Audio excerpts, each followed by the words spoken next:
যেখানে দ্রব্যমূল্য বৃদ্ধি, এমনকি খাদ্য মেডিসিনে কেন্দ্রীয় সরকারের অপদার্থতার ফলে 10% বেশি বেড়ে গেছে, সেক্ষেত্রে বাংলার মামাটি মানুষের সরকার তারা দেখিয়ে দিয়েছে কি করে এগিয়ে যেতে হয়, কি করে কাজ করতে হয়, কি করে মানুষের কথা ভাবতে হয়, কি করে বলতে হয়।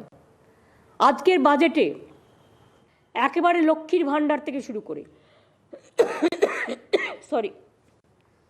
আমি লক্ষ্মীর ভাণ্ডার বলছি এই কারণে, কারণ আমার ঘরের মা লক্ষ্মীরা, আমার ঘরের আম্মা মায়েরা, আমার ঘরের বধূরা, আমার ঘরের মা বোনেরা, সমগ্র কমিউনিটি যারা 500 টাকা করে পেতেন, তাদের লক্ষ্মীর ভাণ্ডার এপ্রিল থেকে, না 1 এপ্রিল থেকে তারা 1000 টাকা করে পাবেন।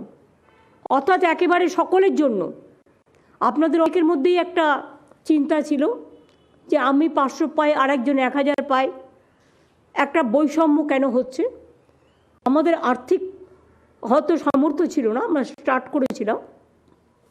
এই বৈষম্য আমরা চাই না, কোনো জাতিতে থাকুক।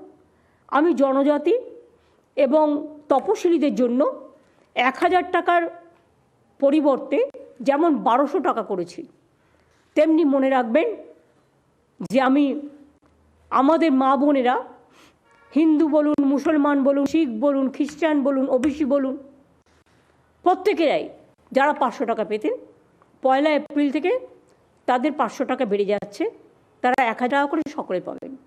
আর তপশিলি এবং আদিবাসী ভাই বোনেরা, মানে বোনেরা, মায়েরা, তারা 1000 পেতেন, তাদেরটা 1200 করা হলো।